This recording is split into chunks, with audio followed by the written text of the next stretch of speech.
aos homens, recebida diretamente de Deus, como Zacarias: alegra-te muito, ó filha de Sião, exulta, ó filho de Jerusalém, eis aí, te vem o teu rei.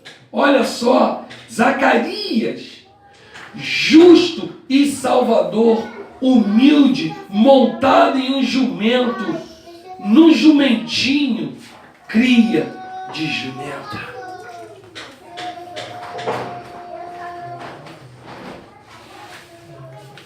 Destruirei os carros de Efraim. Olha, todo jugo sendo lançado por terra com a vinda do Messias. Destruirei os carros de Efraim, os cavalos de Jerusalém, e o arco de guerra será destruído. Ele anunciará paz às nações, o seu domínio se estenderá de mar a mar, desde o Eufrates até a extremidade da terra. Ele era boa notícia no meio daquele caos. Quem era essa segunda boa notícia? João capítulo 1, versículo 21.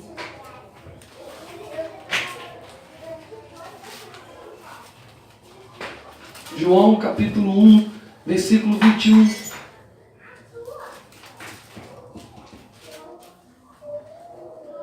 Preste atenção.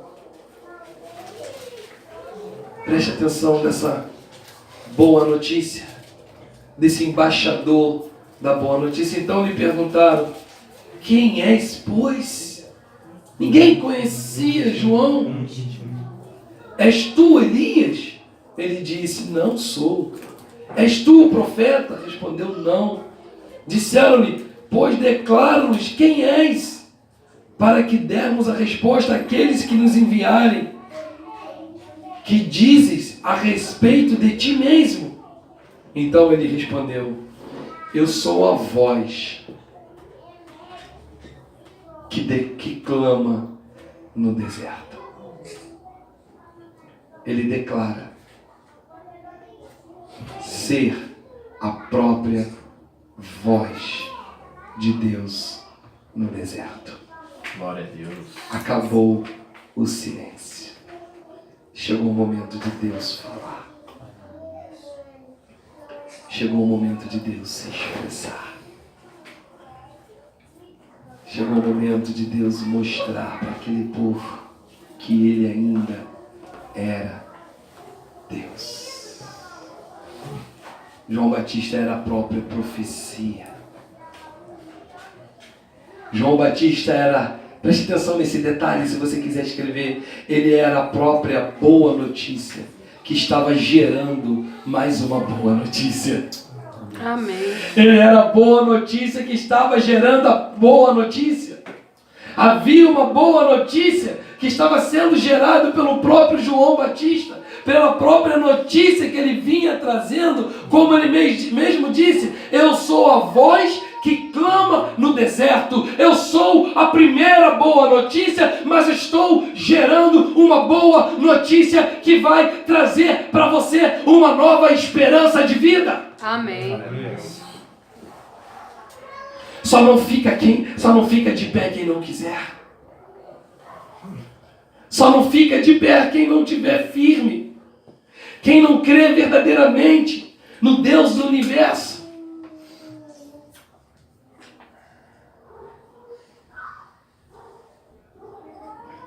A esperança estava de volta no meio daquele povo. Será que nessa noite você pode dizer para você mesmo: a esperança?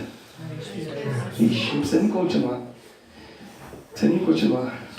Eu sei que Deus não é surdo, mas a gente pode melhorar um pouquinho, né? Falar com mais otimismo, né? Estamos que nem o povo de Israel, que já não acreditava mais em nada, não acreditava numa mudança. A esperança. A esperança Está de volta. está de volta Na minha vida. na minha vida, Na minha casa. na minha casa, Nos meus. nos meus. Nos meus. A esperança está de volta.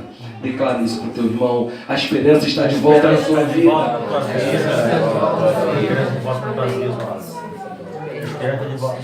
Ou seja, ele era a boa notícia, que estava gerando uma boa notícia. Amém? Amém. Amém? Amém. Então em Marcos capítulo 1, versículo 7, o que acontece? Vamos viajar, irmãos. Vamos viajar. Estamos na introdução da palavra. Ele falou que tem 5 folhas, lembra? Bom, 1h e 5 minutos de gravação, já parou 3 vezes, eu tive que Então começar. para mais um pouquinho. Para um pouquinho para beber uma água aqui. Pregava dizendo... Repete, por favor, pastor. Marcos, capítulo 1, versículo 7. A palavra diz assim: e pregava dizendo: após mim vem aquele que é mais poderoso do que eu. Olha como é que a boa notícia estava gerando uma boa notícia. Então, ou seja, era uma notícia boa atrás da outra. Amém? Era uma boa notícia atrás da outra. Obrigado, meu filho. E é isso que vai acontecer com você.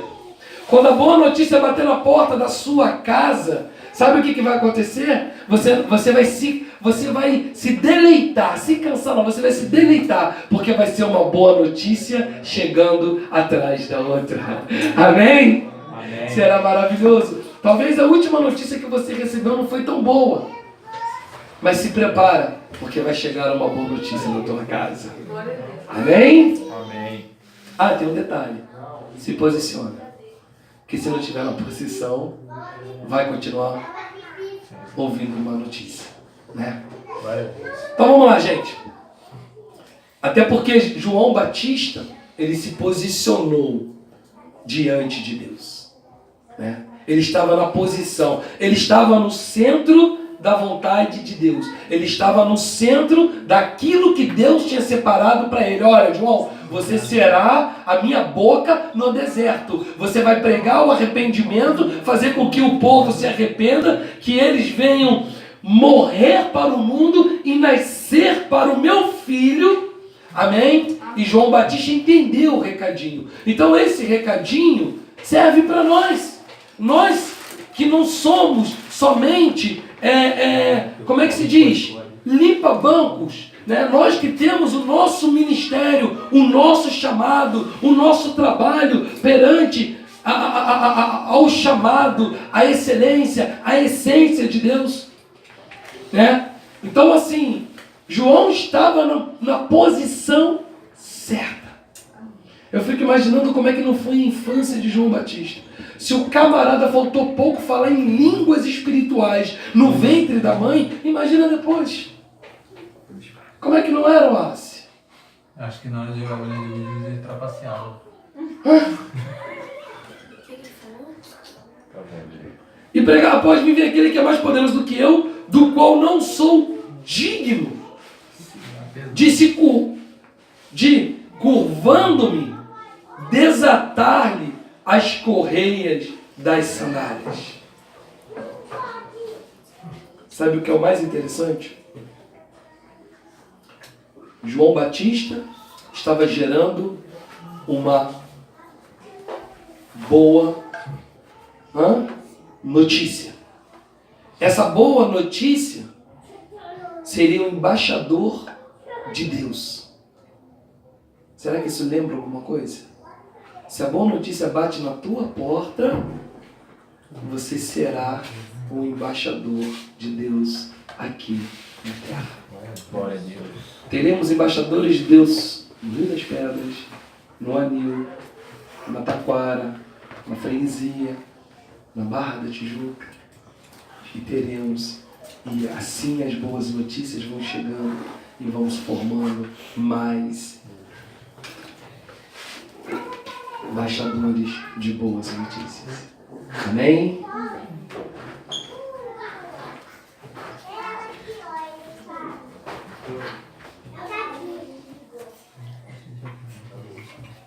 Então nós viemos do deserto. Amém? Do tempo daquela história linda do povo de Israel. Amém, Dayana? Passamos então ao silêncio de Deus. Do silêncio de Deus, entramos no primeiro embaixador, né? O primeiro mensageiro da boa notícia, João Batista. João Batista, então, gera uma boa notícia, né? Essa boa notícia seria o Messias, que está no livro de Mateus, capítulo 3, versículo 3. Por esse tempo, preste atenção nesse detalhe.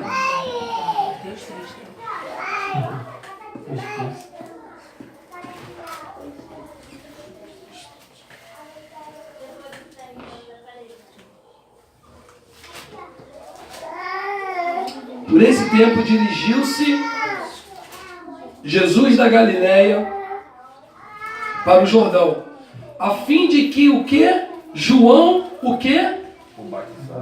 O batizasse. Preste atenção. João Batista estava preparando o povo para receber o Messias. Só que mais uma vez o Messias diz, assim como será a sua volta. O que a Bíblia diz da volta de Cristo? Que ele virá como um ladrão. Ele virá sem ser convidado. E o que acontece quando João Batista está batizando? Chega boa notícia sem marcar um horário com João Batista. Chega boa notícia sem marcar na agenda de João Batista.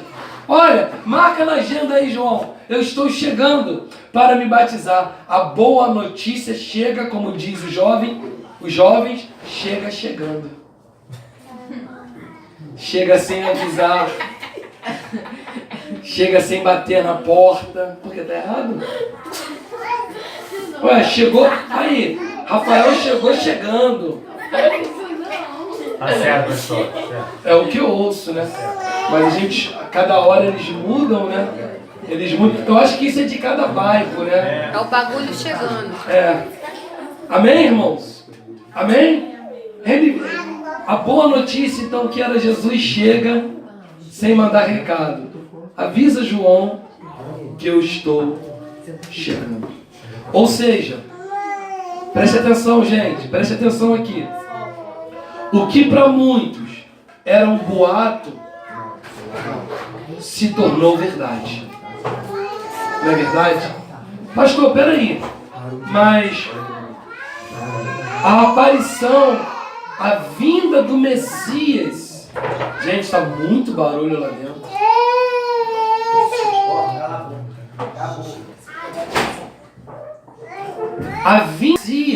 A vinda do Messias. Quem havia guardado as palavras dos profetas e ainda tinham fé e ainda tinha esperança, a vinda do Messias, Messias não chegou, apesar dele chegar chegando, ele não criou nenhuma expectativa, nenhuma surpresa, mas para muitos era um grande boato. Ih, João Batista enlouqueceu. João Batista está pregando, peregrinando no deserto. E eu não estou entendendo nada. Por que isso, gente? Sabe por quê?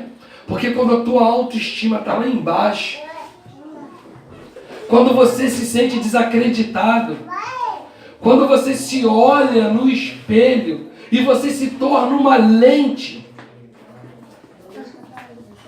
né?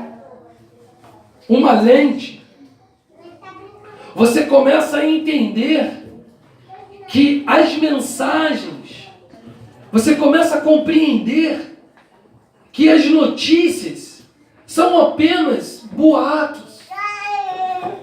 Lembrando para a igreja que aquele povo vivia no meio de um caos. Jerusalém estava perdida. Era uma confusão dos diabos. Era uma dissensão entre o próprio povo de Jerusalém. Havia uma dissensão.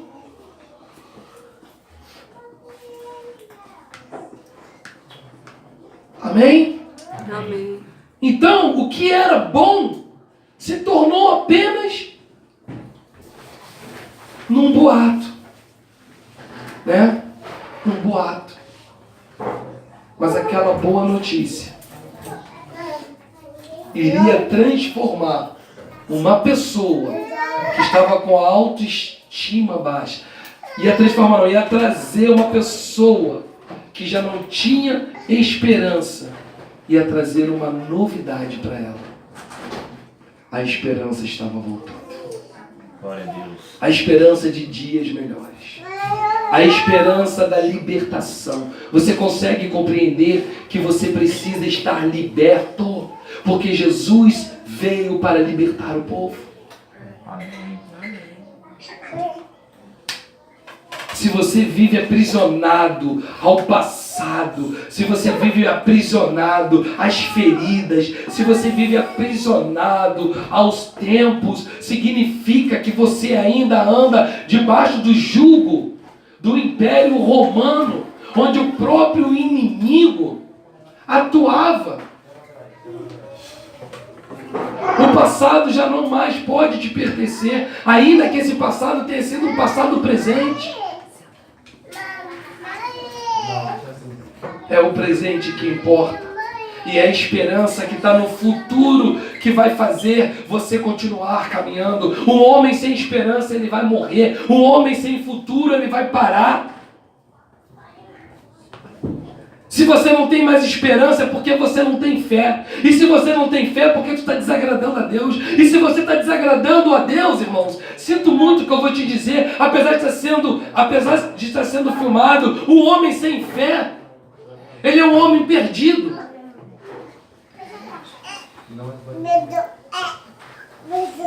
Ele está completamente perdido. Não há mais uma esperança para ele.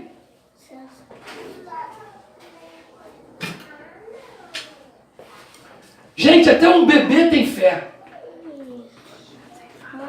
Até um bebê. E agora a Daiane falou assim: pastor, eu estou aqui no quarto aqui que eu vou dar estou aqui na saleta aqui que eu vou dar de mamar aqui pro Davizinho. Fé. Davizinho sabe aonde ele vai encontrar o seu alimento, a sua chupetinha. Davizinho sabe. Quando você compra um sorvete, um picolé de morango, você sabe que ele é de morango, não porque você provou o picolé, mas é porque a embalagem está rosada, talvez até com desenho. Isso é fé, só que é uma fé natural. E o que o povo estava vivendo naquela época era uma fé natural, porque eles estavam vivendo o que os olhos poderiam ver. E é o que muitos no meio de nós está vivendo pelo que os olhos vê, não está vivendo pelo que você não vê, não sente e não tem cheiro, que é justamente a esperança. A fé te traz, te renova as esperanças.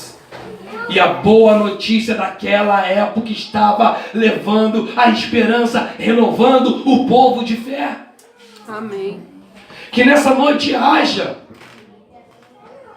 uma boa notícia para você. Que nessa noite haja um renovo na sua fé. Que nessa noite haja uma nova esperança. Porque amanhã é domingo e vamos esperar coisas boas. Aleluia. Vamos esperar um futuro promissor. Amém. Aleluia. Aquele povo não tinha mais esperança. Os romanos haviam decapitado a fé daquele povo. Estamos na introdução. Obrigado. Acho que é uma nova vida. Então, chega. Chega. Chega. A boa notícia. Só que essa boa notícia, o que acontece com essa boa notícia? Mateus capítulo 4, versículo 1. Fala, Leandro, você está viajando, hein?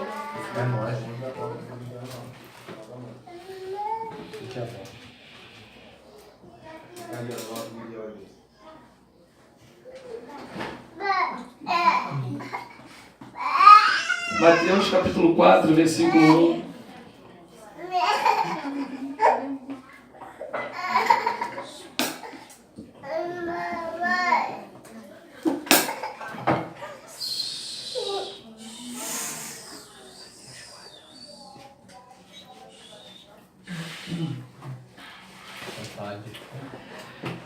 Depois do batismo, já falamos do batismo, não foi? Que ele chegou sem avisar, sem mandar uma cartinha. O que acontece? O Espírito de Deus pega Jesus e leva ele para o deserto para ser preparado. Você pode repetir? Eu estou sendo preparado por Deus. Amém. Glória a Deus. Preste atenção, irmãos. Estar no deserto por ser levado pelo Espírito é uma coisa. Estar no deserto pelas próprias pernas é outra. Se você vai para o deserto pelas próprias pernas, você vai sofrer. Se o Espírito vai te levar, ele garante a tua vitória. Amém. Amém? Então ali Jesus ficou o quê? 40 dias e 40 noites. Teve fome. Então o tentador, o diabo, o cabecinha esmagada, o derrotado se aproximou dele e disse o quê? Se és filho de Deus. Né? Ou seja, Satanás se apresenta a Jesus porque viu que o seu corpo físico estava fraco. Mas o que ele não sabia e foi pego de surpresa é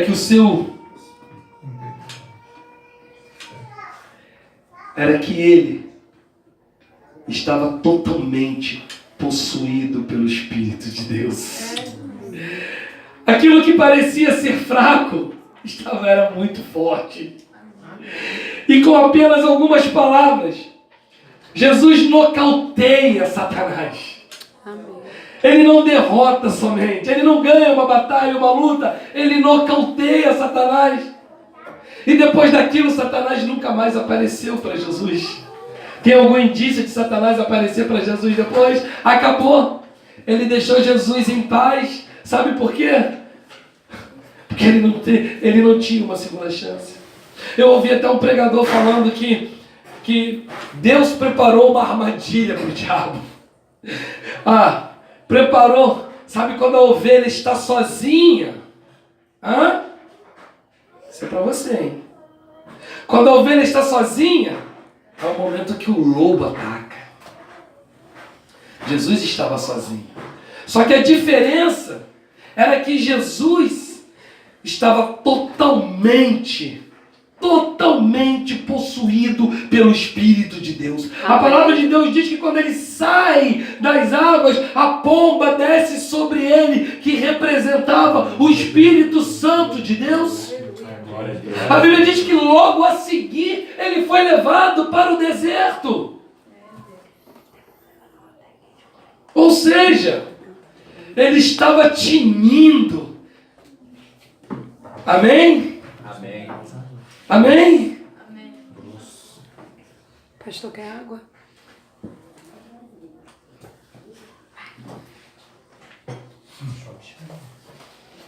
Depois desse evento, Jesus sai preparado. Sai mais forte do que estava. Tinha sido a sua primeira experiência para assumir o ministério. E aí ele começa a montar o seu time. Aí começa, e nós vamos chegar a Filipe. Não hoje, porque não vai dar mais tempo. Vocês levaram muito tempo com o louvor. 1h20 minutos. Eu concordo. 1h20 minutos. Ali ele começa a montar o seu time, começa a formar o seu exército, começa a montar o seu comitê. Ele começa naquele momento com o seu ID, sendo dirigido pelo Espírito de Deus. Para aqueles que seriam depois dele embaixadores de boas notícias. Amém? Amém. Haja embaixador. Haja embaixador. Versículo 45.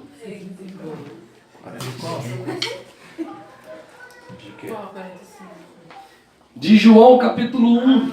Vamos voltar. Eu estou falando que nós iríamos rodear e chegar no ponto de onde nós começamos.